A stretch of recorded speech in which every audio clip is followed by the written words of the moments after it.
أعمالنا من يهده الله فلا مضل له ومن يضلل فلا هادي له وأشهد أن لا إله إلا الله وأشهد أن محمدًا عبده ورسوله أما بعد فإن خير الحديث كتاب الله وخير الهدي هدي محمد صلى الله عليه وسلم وشر الأمور محدثاتها وكل محدثة بدعة وكل بدعة ضلالة وكل ضلالة في النار. أعوذ بالله من الشيطان الرجيم. بسم الله الرحمن الرحيم. والسارق والسارقة فاقطعوا أيديهما جزاء بما كسبا نكالا من الله والله عزيز حكيم. فمن تاب من بعد ظلمه وأصلح فإن الله يتوب عليه إن الله غفور رحيم. محترم حاضرین جمعہ، میرے عزیز اسلامی بھائیوں، اللہ تبارک و تعالیٰ نے قرآن کریم کے اندر مسلمانوں کی ایک بہت بڑی خوبی بیان کی ہے، اور اسی خوبی کی وجہ سے اللہ تبارک و تعالیٰ نے اس امت کو دوسری امتوں پہ فضیلت دی ہے۔ یہ خوبی کیا ہے جو قرآن کریم کے اندر بیان کی گئی ہے؟ یہ خوبی یہ ہے کہ یہ امت ایک دوسرے کو بھلائی کا حکم دیتی ہے اور برائیوں سے روکتی ہے۔ قرآن کریم کے اندر اللہ تبارک و تعالیٰ فرماتا ہے کنتم خیر امۃ اخرجت للناس تأمرون بالمعروف وتنہون عن المنکر وتؤمنون باللہ۔ قرآن کریم کی اس آیت کریمہ کے اندر اللہ تبارک و تعالیٰ نے مسلمانوں کی خاص صفت یعنی ایمان اور اسلام کی صفت کو بعد میں ذکر کیا ہے، اور اس سے پہلے اللہ تبارک و تعالیٰ نے اس صفت کو ذکر کیا ہے۔ وہ مسلمانوں کی وہ خوبی ہے جس کی وجہ سے اس امت کو ساری امتوں پہ فضیلت حاصل ہے۔ کنتم خیر امہ، صاف اعلان ہے، اتنی بڑی خوبی ہے کہ اس پر مسلمان جتنا رشک کرے کم ہے، اس خوبی کو جتنا بیان کریں کم ہے، اس خوبی پہ جتنا عمل کریں کم ہے۔ نبی اکرم صلی اللہ علیہ وسلم صحابہ کرام کو اس کا برابر حکم دیتے تھے۔ اس آیت کریمہ کے اندر کیا کہا گیا؟ تم بہترین امت ہو۔ کہنے والا کون ہے؟ اللہ تبارک و تعالیٰ کہتا ہے کہ تم بہترین امت ہو۔ مخاطب کسے کیا گیا ہے؟ کس کو سنایا جا رہا ہے؟ مسلمانوں کو۔ ہمیں اور آپ کو بتلایا جا رہا ہے کہ ان ساری امتوں میں سب سے بہترین امت ہو۔ اگر آپ کو کہا جائے کہ اس گاؤں کے سب سے بہترین فرد آپ ہیں تو آپ کو کتنی خوشی حاصل ہوگی، اور کہنے والا بھی وہ ہو جو اس گاؤں کا سب سے بڑا آدمی ہے، جس کی نظر ہو اچھائیوں پہ بھی برائیوں پہ بھی۔ اگر وہ آپ کی تعریف کرتا ہے تو حقیقی معنوں میں آپ تعریف کے لائق ہیں۔ اور یہاں تو اللہ تبارک و تعالیٰ آپ کی تعریف کر رہا ہے، اللہ تبارک و تعالیٰ آپ کی خوبی بیان کر رہا ہے۔ کنتم خیر امہ، بہترین امت ہو، لاجواب امت ہو۔ جتنی امتیں گزری ہوئی ہیں ان ساری امتوں میں سب سے افضل ہو۔ اخرجت للناس، تمہیں بنایا گیا ہے، پیدا ہی کیا گیا ہے نبی کا امتی ہی اسی لیے بنایا گیا ہے، تمہیں مسلمان ہی اس لیے بنایا گیا ہے کہ تمہیں لوگوں کے لیے بنایا گیا ہے، اخرجت للناس، تمہیں نکالا گیا ہے تو لوگوں کے لیے، مسلمان بنایا گیا ہے تو لوگوں کے لیے، اخرجت للناس تأمرون بالمعروف وتنہون عن المنکر۔ کیوں اتنی بڑی خوبی، اتنی بڑی فضیلت، اتنی بڑی افضلیت حاصل ہو گئی؟ دو چیزیں بیان کی گئی۔ ہم اور آپ مسلمان ہیں، ہمارے اندر ایمان ہے، لیکن ایمان جس کے بغیر انسان، کوئی بھی انسان ہو، جس کے بغیر کوئی بھی مسلمان ہو جنت میں داخل نہیں ہو سکتا ہے۔ اس صفت کو بعد میں ذکر کیا گیا، لیکن خوبی کو پہلے ذکر کیا گیا ہے۔ تأمرون بالمعروف، تم بھلائی کا حکم دیتے ہو، وتنہون عن المنکر، اور برائیوں سے منع کرتے ہو۔ یہ خوبی ہے اس امت کی، یہ اس امت کی وہ خوبی ہے جس کی وجہ سے اس امت کو ساری امتوں پہ فضیلت حاصل ہے۔ پچھلی امتیں بھی تھیں، ان کی بھی خوبیاں بیان کی گئی۔ بنی اسرائیل جن پہ اللہ تبارک و تعالیٰ کی نعمتیں نازل ہوتی تھیں، بیٹھ کر کھاتے تھے، اتنا اللہ تبارک و تعالیٰ نے ان پہ انعام کیا تھا، لیکن اس کے باوجود فضیلت حاصل ہوئی تو اس امت کو حاصل ہوئی ہے، فضیلت حاصل ہوئی ہے تو آپ کو حاصل ہوئی ہے۔ تأمرون بالمعروف وتنہون عن المنکر، یہ خوبی اگر ہم پیدا کر لیں تو معاشرے کی اصلاح ہو سکتی ہے۔ یہ خوبی اگر ہم پیدا کر لیں تو پورا معاشرہ سدھر سکتا ہے۔ بھلائی کا حکم دینا، برائی سے روکنا، صرف دو چیزیں ہیں۔ جب بھی آپ کوئی برائی دیکھیں تو اسے روکیں، جب بھی کوئی بھلائی آپ کو نظر آئے تو اس کی طرف لوگوں کو دعوت دیں۔ یہ وہ چیز ہے جس سے پورے معاشرے کی اصلاح ہو سکتی ہے۔ معاشرہ کتنا ہی بگڑا کیوں نہ ہو، اگر اس خوبی کو اپنا لیا جائے تو چند لمحات میں ہی سدھر سکتا ہے۔ حقیقت یہی ہے، آج ہمارا معاشرہ کس قدر بگڑا ہوا ہے بتانے کی ضرورت نہیں ہے۔ کون سی بیماری ہے، کون سی برائی ہے جو ہمارے معاشرے کے اندر پائی نہیں جاتی ہیں؟ ساری برائیاں، ساری قسم کی بیماریاں ہمارے معاشرے کے اندر پائی جاتی ہیں، لیکن اس کے باوجود ہمارے یہاں امر بالمعروف اور نہی عن المنکر کا فریضہ انجام نہیں دیا جاتا۔ ہم کسی کو دیکھتے ہیں برائی کرتے ہوئے تو ایسی صورت میں ہم اسے روکنے کی جرات نہیں کرتے ہیں۔ ہم کسی نیکی کی جانب جاتے ہیں تو اپنے ساتھ کسی اور کو لے کر نہیں جاتے ہیں۔ ہم کوئی نیک عمل کر رہے ہیں تو لوگوں کو اس نیک عمل کی جانب دعوت نہیں دے رہے۔ یہ کون سا معاشرہ ہے؟ یہ کون سے مسلمان ہیں؟ یہ کون سی امت ہے؟ یہ تو بالکل مردہ ہو جا رہی ہے۔ حضرت ابوبکر رضی اللہ تعالیٰ عنہ ممبر پہ کھڑے ہوئے اور کھڑے ہونے کے بعد اللہ تبارک و تعالیٰ کی حمد و ثنا بیان کی، اور اس کے بعد کہا کہ اے لوگوں، تم قرآن کریم کے اندر پڑھتے ہو یا ایھا الذین آمنوا علیکم انفسکم لا یضرکم من ضل اذا ہدیتم، کہ اے لوگوں، اپنے آپ کا خیال رکھنا، اپنا خیال رکھنا، اور ایمان پہ، اسلام پہ اور نیکیوں پہ اپنے آپ کو قائم رکھنا۔ اور جو لوگ گمراہ ہو چکے ہیں، اگر تم ہدایت پہ ہو تو ان کی گمراہی تمہیں نقصان نہیں پہنچا سکتی۔ یہ آیت کریمہ کا سادہ سا مفہوم ہے۔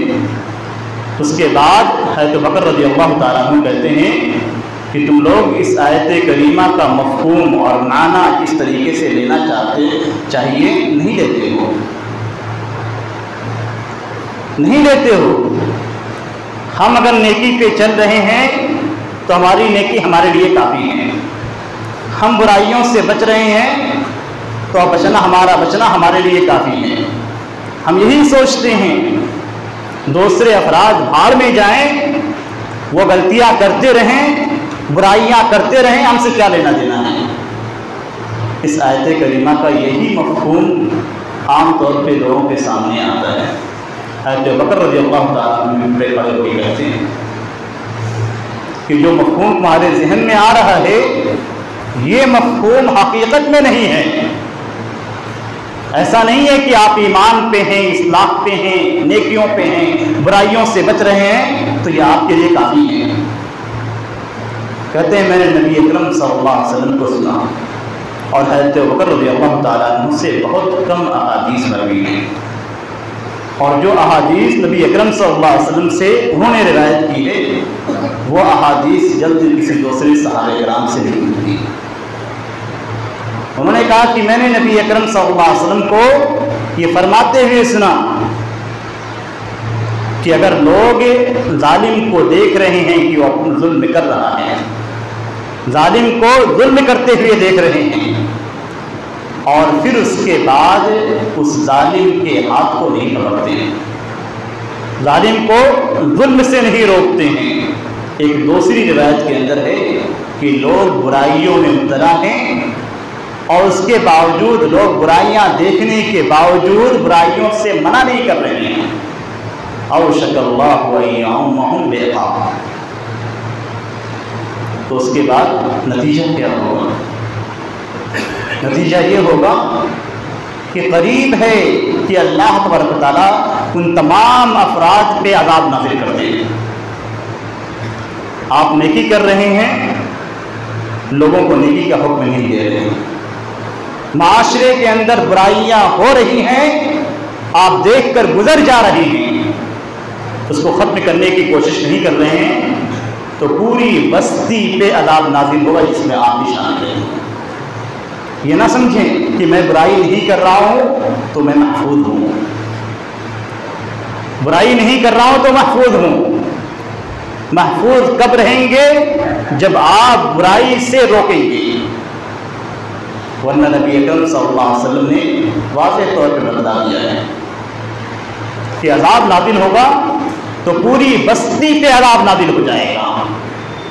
آج ہماری کیفیت یہی ہے، دوسرا نیکی کرتا ہے کہ نہیں کرتا ہمیں پرواہ نہیں، دوسرا کس برائی میں مبتلا ہے ہمیں کوئی پرواہ نہیں، ہم دیکھتے بھی ہیں آنکھوں سے تب بھی ہمیں کوئی پرواہ نہیں ہوتی۔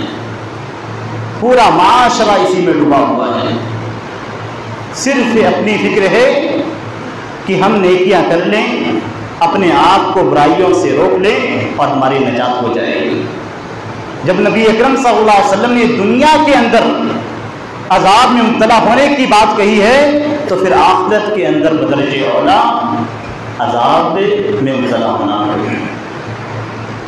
معاشرہ ایسے ہی بگڑتا ہے کہ ہم برائیاں دیکھتے ہیں اور برائیوں پہ ٹوکتے نہیں ہیں۔ ہمارے نوجوانوں کے اندر برائیاں دیکھنی ہو تو مختلف قسم کی برائیاں ہیں، اور کچھ برائیاں تو ہمارے یہاں برائیاں سمجھی نہیں جاتی ہیں۔ چوری ہے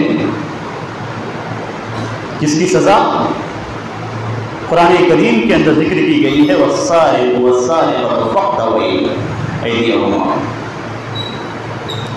ایک شخص چوری کرتا ہے، حدیث کے اندر بیان کیا گیا ہے کہ ایک شخص اگر چوری کرتا ہے، رسی چوری کرتا ہے تو اس کے ہاتھ کو کاٹ دیا جاتا ہے۔ لعن اللہ السارق، اللہ تبارک و تعالیٰ کی لعنت ہو چوری کرنے والے پہ۔ نبی اکرم صلی اللہ علیہ وسلم کا فرمان ہے کہ اللہ تبارک و تعالیٰ کی لعنت ہو چوری کرنے والے پہ۔ رسی چوری کرتا ہے تو اس کے ہاتھ کو کاٹ دیا جائے۔ یہ شریعت ہے ہماری۔ اس شریعت کے مطابق آپ سوچ لیجئے کہ ہمارے معاشرے کے اندر کتنی چوریاں ہوتی ہیں، مختلف قسم کی چوریاں ہوتی ہیں، مختلف انداز کی چوریاں ہوتی ہیں، اور اگر شریعت نافذ ہوتی تو نہ جانے کتنی افراد کی مبتلا ہوتی۔ نبی اکرم صلی اللہ علیہ وسلم اپنی دعوت کی ابتدا میں جب مکہ کے اندر تھی اور مدینے سے قافلہ مکہ پہنچا اور کچھ لوگ اسلام میں داخل ہوئے، تو نبی اکرم صلی اللہ علیہ وسلم نے جو بیعت دی جسے بیعت عقبہ اولا بولا جاتا ہے، پہلی بیعت عقبہ، اس میں جو بیعت دی گئی اس بیعت کے الفاظ تھے بایعونی علی اللہ تشرکوا باللہ شیئا ولا تسرقوا، کہ مجھ سے بیعت کرو کس چیز پہ؟ سب سے پہلی چیز کہ اللہ تبارک و تعالیٰ کے ساتھ کسی کو شریک نہیں بناؤ گے، جس کے بغیر ایک مسلمان نہیں ہو سکتا ہے۔ دوسری چیز جس پہ بیعت لی گئی، اور بیعت کی جتنے بھی الفاظ ہیں، جتنی بھی چیزیں بیعت کے اندر ہیں، وہ اسلام کے اندر سب سے زیادہ اہمیت رکھتی ہیں۔ نبی اکرم صلی اللہ علیہ وسلم نے دوسری چیز جس پہ بیعت دی، وَلَا تُسْرِقُوا، چوری نہیں کرو گے، چوری نہیں کرو گے۔ آج ہمارے معاشرے کے اندر ابھی بقرعید کا موقع آئے گا تو بکرے چوری ہونے شروع ہو جائیں گے، مختلف اوقات میں مختلف چیزیں چوری ہوتی ہیں، اور حد تو یہ ہے کہ وہ چوری کی چیزیں گھروں میں پہنچتی ہیں اور گھر کے افراد معلوم ہوتے ہوئے بھی اس پہ یقین نہیں کرتے۔ تعجب ہے ان ساری چیزوں پہ کہ انسان کا ضمیر، ایک مسلمان کا ضمیر کتنا مردہ ہو چکا ہے۔ اسلام کے بعد سب سے اہم چیز جس سے بیعت دی گئی، چوری کے ذریعے سے جو سامان حاصل ہوتا ہے، جو رقم حاصل ہوتی ہے، وہ گھر میں لایا جاتا ہے۔ چوری کیے ہوئے مال سے گھروں کو تعمیر کیا جاتا ہے، اس میں عورتیں نماز پڑھتی ہیں۔ چوری کیے ہوئے مال سے گھر تعمیر کیا جاتا ہے اور ہاتھ اٹھا اس میں دعا کی جاتی ہیں۔ آپ کی نمازیں، آپ کی دعائیں، آپ کی تلاوت، آپ کے ذکر و اذکار اس چوری کے مکان میں یا چوری کے پیسے سے بنائے ہوئے مکان میں ہوتے ہیں، کوئی بھی عبادت قابل قبول نہیں ہے۔ ہم یہ سوچتے ہیں کہ ہم عبادت کر رہے ہیں، ہماری ساری عبادتیں برباد ہو رہی ہیں، ہماری عورتوں کی ساری عبادتیں برباد ہو رہی ہیں، اور یہ چیز ہمارے معاشرے کے اندر عام ہوتی جا رہی ہے۔ شریعت اسلامیہ کے اندر 5 ایسی چیزیں ہیں جن کے تعلق سے سخت وعید اور سخت قسم کے قانون ہیں۔ ان میں سے پہلا اللہ تبارک و تعالیٰ کی عبادت سے متعلق ہے، دوسرا مال سے متعلق ہے۔ اللہ تبارک و تعالیٰ نے آپ کے مال کی حفاظت کے لیے چور کے ہاتھ کو کاٹنے کا حکم دیا ہے۔ یہ شریعت اتنی آسان بھی نہیں ہے، اس میں بندے کے حقوق بھی ہیں، اللہ کے حقوق بھی ہیں۔ آپ صرف اللہ کے حقوق ادا کریں اور بندوں کے حقوق سے غفلت برتیں، اس بات کا آپ کو حکم نہیں دیا گیا ہے۔ اس شریعت کے اندر جس چیز کا حکم دیا گیا ہے اس میں آپ کی اپنی مصلحت ہے۔ ایک شخص محنت کرتا ہے، محنت کرنے کے بعد کما کر پیسے لے آتا ہے، مختلف چیزیں اس سے خریدتا ہے، اور آپ اس کی لا علمی میں یا اس سے چھپ کر اس کے مال کو چوری کر لیتے ہیں۔ شریعت کے اندر اس چیز کو کبیرہ گناہ میں رکھا گیا ہے، اور اتنی سخت وعید اور سزا کسی دوسری چیز پہ نہیں رکھی گئی ہے کہ آپ ایک معمولی سی چیز چوری کریں تو آپ کے ہاتھ کو کاٹ دیا جائے۔ اسی کے جرم آپ نے ہاتھ سے کیا ہے تاکہ لوگوں کے مال محفوظ رہیں۔ اصل مقصد یہ ہے کہ لوگوں کا مال محفوظ رہے۔ آج دیکھیے ہمارے معاشرے کے اندر چوری بالکل عام ہے۔ دوسری چیز اگر ملاحظہ کرنا چاہیں تو ہمارے معاشرے کے اندر جھوٹ بالکل عام ہے۔ جھوٹ بولنے کو چالاکی سمجھا جاتا ہے، جھوٹ بولنے کو چالاکی سمجھا جاتا ہے، جبکہ شریعت اسلامیہ کے اندر جھوٹ کو حرام قرار دیا گیا ہے، اور زیادہ جھوٹ بولنے والے کا راستہ جہنم کی طرف جاتا ہے، جیسا کہ نبی اکرم صلی اللہ علیہ وسلم کی حدیث میں ہے کہ آدمی جھوٹ بولتا ہے، برابر جھوٹ بولتا ہے، یہاں تک کہ اللہ تبارک و تعالیٰ کے ہاں جھوٹا لکھ دیا جاتا ہے۔ ہم دن میں کتنی بار جھوٹ بولتے ہیں اور ہمیں شعور بھی نہیں ہوتا ہے۔ ہمارے سامنے ہمارے ہی دوست اور ساتھ بیٹھے ہوئے افراد جھوٹ بولتے ہیں اور ہم جانتے ہیں لیکن ٹوکتے نہیں۔ اور پھر جب سزا نازل ہوتی ہے اللہ تبارک و تعالیٰ کی جانب سے مسلمانوں پہ، تو مسلمان چیختے ہیں، چلاتے ہیں اور یہ سمجھتے ہیں کہ مسلمان ہونے کے باوجود ہمارے اوپر سزا نازل ہو گئی۔ معاشرے کی جتنی بھی گندگی ہے، اس گندگی کو صاف کرنے کی ضرورت ہے اور ایک دوسرے کو بھلائی کا حکم دینے کی ضرورت ہے۔ تیسری برائی میں صرف مختصر انداز میں بیان کر رہا ہوں۔ تیسری برائی جو ہمارے معاشرے کے اندر بالکل عام ہے اور نوجوان اس میں مبتلا ہیں، نشہ کی چیزوں کو استعمال کرنا۔ گٹکا ہے، سرتی ہے، کھینی ہے، وہ پان جس میں سرتی ہے، یہ ساری نشہ کی چیزیں ہمارے نوجوان بے دھڑک استعمال کرتے ہیں، جبکہ قرآن کریم کے اندر اس چیز کو واضح انداز میں حرام قرار دیا گیا ہے۔ آج جو نشہ والی چیزیں بک رہی ہیں، ان کے نقصانات طبی طور پہ شراب سے کہیں زیادہ ہیں۔ آج جو نشے والی چیزیں بک رہی ہیں، ان نشہ والی چیزوں کے طبی نقصانات شراب سے کہیں زیادہ ہیں۔ قرآن کریم کے اندر شراب کو حرام قرار دیا گیا ہے۔ انما الخمر والمیسر والانصاب والازلام رجس من عمل الشیطان۔ ہم جو منہ میں کھاتے ہیں، قرآن کریم کا اعلان سنیے کیا ہے؟ شراب، جوئے، پاسے کے تیر اور آستھان، یہ سب کی سب نجس ہیں، نجس ہیں، ناپاک ہیں۔ آپ جو منہ میں کھاتے ہیں یہ ناپاک ہے اور یہ سارے کے سارے شیطانی اعمال میں سے ہیں۔ ہم جو منہ میں کھاتے ہیں ہم سمجھتے ہیں کہ یہ پاک چیز ہے، کلی کیا اور مسجد میں داخل ہو گئے، جس کی بدبو مسجد میں ہر شخص کو محسوس ہوتی ہے۔ تعجب کی بات ہے کہ ہم دن میں نہ جانے کتنی بار اس ناپاک چیز کو کھاتے ہیں۔ اللہ تبارک و تعالیٰ قرآن کریم کے اندر اسے ناپاک کہہ رہا ہے، اور اللہ تبارک و تعالیٰ جانتا ہے کہ کون سی چیز پاک ہے، کون سی چیز ناپاک ہے۔ آپ کے کہنے سے نہیں بدل جائے گی۔ آپ یہ سمجھے کہ ہم پاک چیز کھا رہے ہیں۔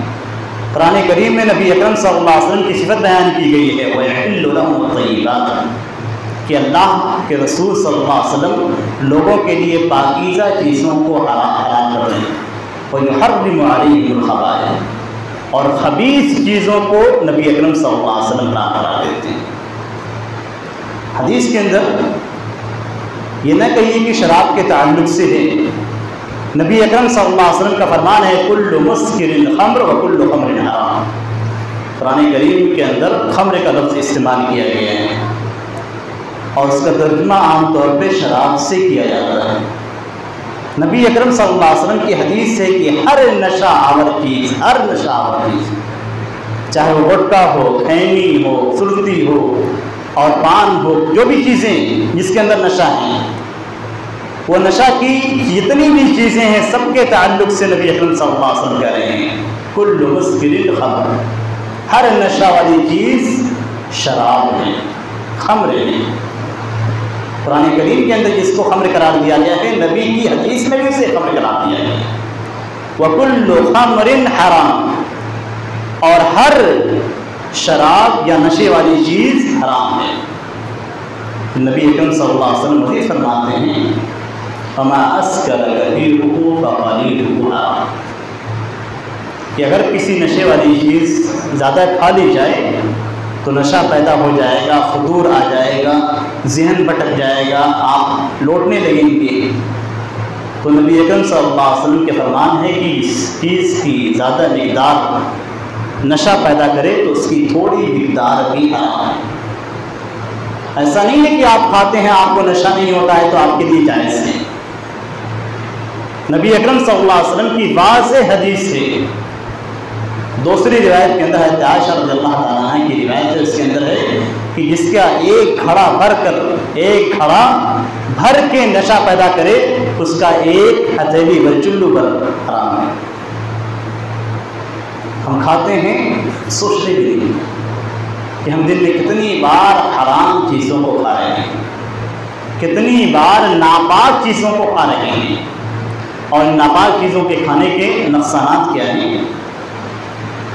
آپ جب مسجد کے اندر آتے ہیں، اگر نماز پڑھتے ہیں تو مسجد کے اندر آتے ہیں اور آپ کے منہ سے بدبو نکلتی ہے تو یہ آپ کو بھی تکلیف پہنچاتی ہے، آپ کے ساتھ رہنے والے فرشتوں کو بھی تکلیف پہنچاتی ہے۔ ان الملائکۃ تتعدی مما یتعدی منہ ابن آدم، کہ جن چیزوں سے انسانوں کو تکلیف ہوتی ہے ان چیزوں سے فرشتوں کو بھی تکلیف ہوتی ہے۔